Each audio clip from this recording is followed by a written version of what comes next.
अस्सलाम वालेकुम। Physics chapter number 6, interconversion of energy. Interconversion of energy का मतलब क्या है कि एनर्जी जो है वो कैसे एक फॉर्म से दूसरी फॉर्म में कन्वर्ट हो सकती है। ठीक है, कहते हैं energy can not be destroyed however it can be converted into some other form. कि एनर्जी जो है वो डिस्ट्रॉय नहीं हो सकती, लेकिन क्या होता है कि ये एक फॉर्म से दूसरी फॉर्म में कन्वर्ट हो जाती है। कैसे कन्वर्ट होती है? For example, rub your hands together quickly. आप क्या करें, अपने हाथों को जो है वो आपस में तेज़ी से रगड़े। You will feel them warm, वो आपको क्या लगेगा कि ये आपके जो हाथ है वो गर्म हो गया। You have used your muscular energy in rubbing hands, as a result heat is produce. वो कहते हैं कि आपने क्या किया, अपनी मस्कुलर एनर्जी को यूज़ किया है।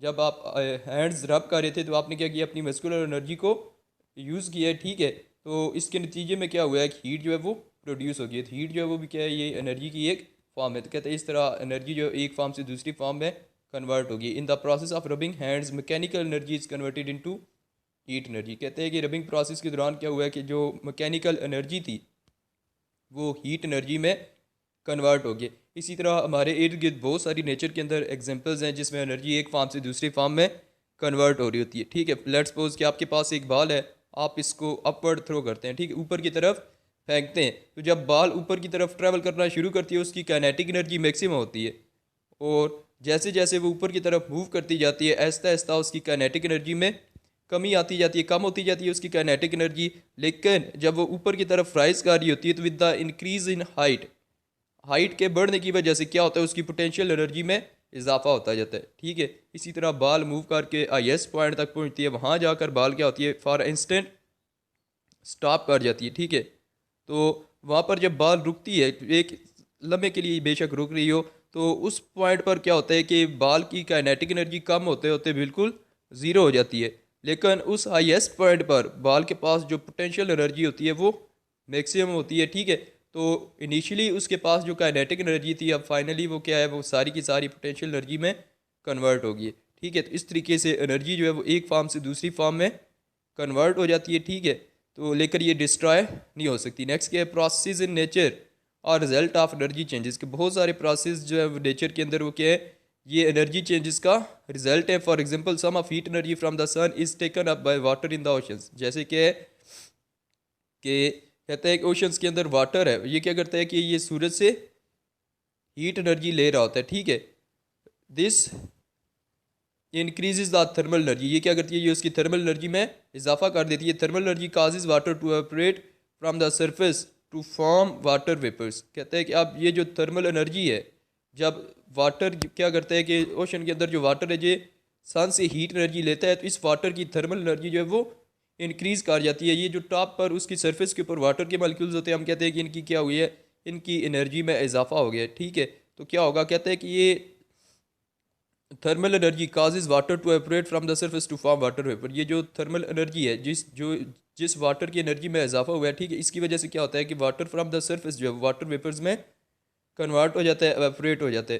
These vapour rise up and form cloud. अब ये कहता है कि ये जो वेपर्स बने हैं वाटर के, ठीक है, ये क्या करेंगे, ये ऊपर मूव करते हैं, राइज करते हैं और क्या करते हैं, बादल बना देते हैं। As they cool down they form water drops and fall down as rain. कहता है कि जब ये वेपर्स कूल डाउन होते हैं तो ये क्या करते हैं, वाटर ड्रॉप्स में कन्वर्ट हो जाते हैं और नीचे गिरते हैं बारिश की शक्ल में। कहते हैं पोटेंशियल एनर्जी चेंजेस टू, जब ये नीचे गिरे ऊपर आईएस पॉइंट पर क्या होगा, इनके पास जो एनर्जी होगी वो सारी की सारी पोटेंशियल एनर्जी होगी। जब ये नीचे फॉल करे, potential energy changes to kinetic energy as the rain false.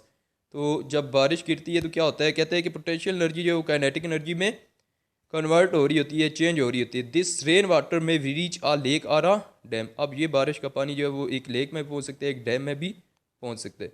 ठीक है, as the rain water flows down its kinetic energy changes into thermal energy while parts of kinetic energy of flowing water is use to wash away soils particles of rock known as soil origin. तो कहते हैं कि जब ये kinetic energy water की जो है वो यूज़ हो रही होती है, ये क्या करती है, ये जो ज़मीन के ऊपर रॉक्स है, ठीक है, उनको भी वाश वे कर रही होती है, जिसे हम क्या कहते हैं, ये सॉइल ओरिजिन होगी। मतलब कि ये क्या करती है, ये रॉक्स को भी अपने साथ बाज़ दफ़ा बहा कर ले जाती है, या उनके उनके ऊपर से जो सरफेस है उसको ये ख़राब कर देती है। वहाँ से जो मिट्टी वगैरह या जो पार्टिकल्स है उनको अपने साथ बारिश का पानी बहा कर ले जाते हैं। उसे हम कहते हैं ये क्या हो गया, ये सॉइल ओरिजिन हो गया, ये रॉक ओरिजिन हो गया। ठीक है, during the interconversion of energy from one form to other the total energy at any time remains constant. कहते हैं जब भी एनर्जी की कन्वर्जन हो रही होती है तो टोटल एनर्जी जो है वो कांस्टेंट रहती है, ठीक है। लेकिन बाज़ दफ़ा बहुत सारी चेंजेस ऐसी होती हैं कि जिनमें एनर्जी जो है वो एक फॉर्म से दूसरी फॉर्म में कन्वर्ट तो हो रही होती है, लेकिन हम क्या करते हैं उसे नोटिस नहीं कर सकते, ऑब्जर्व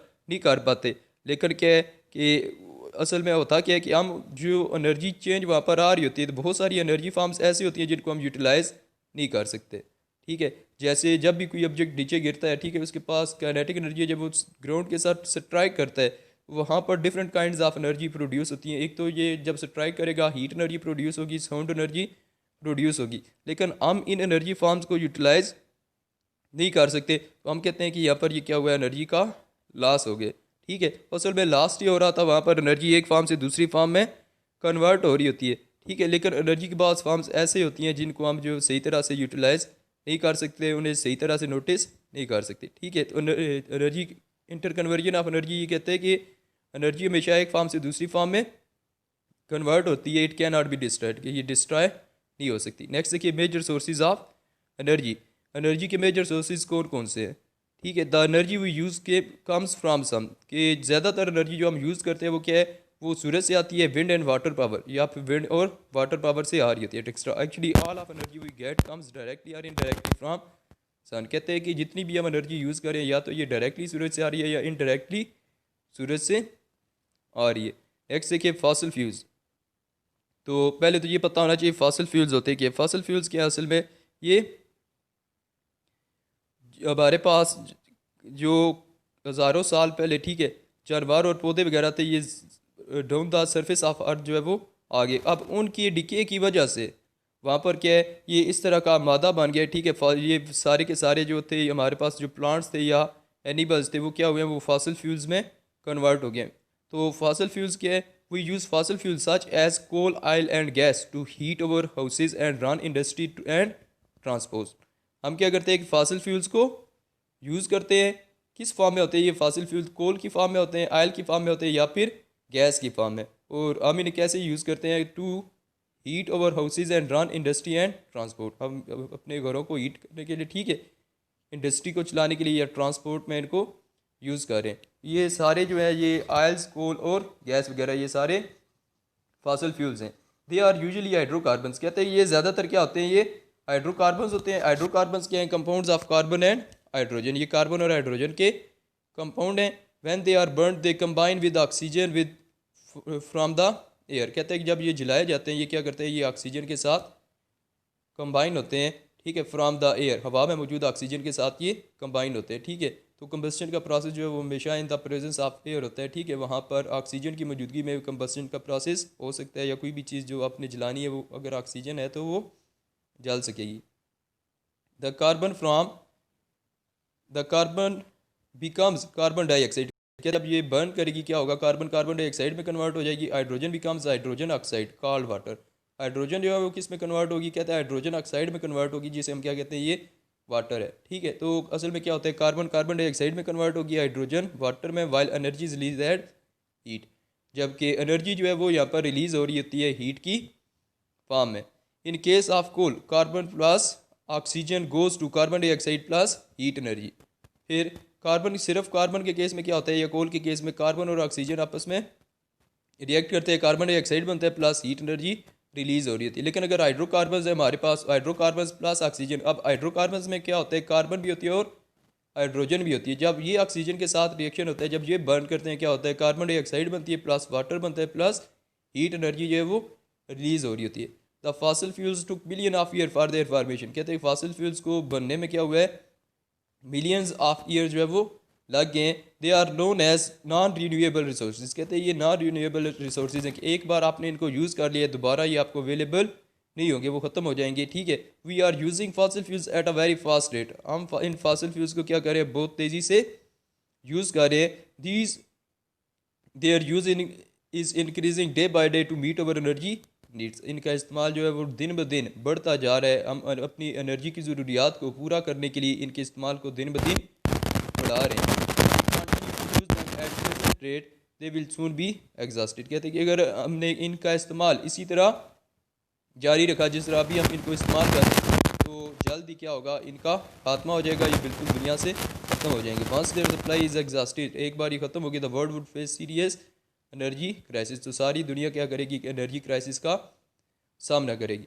ठीक है, thus fossil fuels would not be able to meet over future energy needs, तो इस तरह फॉसिल फ्यूल्स जो है वो हमारे मुस्तकबिल की ज़रूरियात, एनर्जी की ज़रूरियात जो है उसे पूरा करने के काबिल नहीं होंगे। This would cause serious social and economical problems for countries like us, कहते हैं इसकी वजह से जो है वो सोशल प्रॉब्लम्स जो है और इकानमिकल प्रॉब्लम्स जो है वो राइज करेंगे। Therefore we must use them wisely and at the same time develop new energy sources for our future survival, इसलिए कहते हैं कि हमें इन्हें क्या करना चाहिए, अक्लमंदी से इस्तेमाल करना चाहिए और साथ ही ऐसे एनर्जी सोर्सेज जो है वो ढूंढने चाहिए जो हमारे फ्यूचर सर्वाइवल के लिए ज़रूरी है। ठीक है, जिनके ऊपर हम फ्यूचर में जो है वो बेस कर सकें अपनी एनर्जी की नीड्स के लिए। Moreover fossil fuel release harmful waste product, these waste include carbon monoxide and other harmful gases. इसके अलावा कहते हैं कि ये जो फॉसिल फ्यूल्स है जब इनको बर्न किया जाता है तो इनसे हार्मफुल वेस्ट प्रोडक्ट्स भी बनती है, ऐसी चीज़ें भी बनती हैं, ऐसी प्रोडक्ट्स बन रही होती है जो क्या होती है, जो नुकसानदेह होते हैं। These waste includes carbon monoxide and other harmful gases which pollute the environment, कहते हैं ये वेस्ट क्या होते हैं, ये कार्बन मोनोऑक्साइड होती है और दूसरी हार्मफुल गैसेज, जैसे बाज़ दफ़ा हाइड्रोकार्बन्स के अंदर सल्फ़र मौजूद होती है, इस तरह SO2 बन जाते हैं। ठीक है, तो कहते हैं कि ये गैसेज जो है वो क्या करती है, ये इन्वायरमेंट को पोल्यूट कर देती है। This cause serious health problem such as head allergic reactions, irritations of eyes, nose and throat, कहते हैं कि ये बहुत सारी हेल्थ प्रॉब्लम्स का सबब बनते हैं। Long exposure to these harmful gases may cause asthma, lungs cancer, heart disease and even damage of brain, nerves and other organs of body, कहते हैं कि अगर बहुत ज़्यादा अरसे के लिए इंसान इन हार्मफुल गैसेज के से इंसान का क्या हो एक्सपीरियर होता रहे, ठीक है, इंसान इन हार्मफुल गैसेस को फेस करता रहे, तो इससे जो है वो मुख्तलिफ़ किस्म की बीमारियाँ लग सकती हैं, जैसे अस्थमा है, लंग कैंसर है, हार्ट डिजीज़ है और डैमेज टू ब्रेन, नर्व्स और बाकी जो जिस्म के बाकी अज़ा हैं, ठीक है, वो क्या हो सकते हैं, इसकी वजह से डैमेज हो सकते हैं। ठीक है, तो ये फॉसिल फ्यूल्स के कुछ फ़ायदे यहाँ पर बताए गए हैं, कुछ जो है वो इसके नुकसानात बताए गए हैं। ठीक है, फ़ायदे क्या हैं कि हम अपनी एनर्जी की जो ज़रूरियात हैं वो इनसे पूरा कर सकते हैं। इसी तरह नुकसानात क्या हैं, कहते हैं कि बाज़ दफ़ा इसके अंदर जो है वो फॉसिल फ्यूल्स हार्मफुल प्रोडक्ट्स बन रही होती है जो क्या है कि इंसानी सेहत के लिए बहुत ज़्यादा नुकसानदेह होते हैं, और दूसरा ये जो है वो पोल्यूशन एनवायरनमेंट को पोल्यूट कर रहे होते हैं। ठीक है, ओके, अल्लाह हाफ़िज़।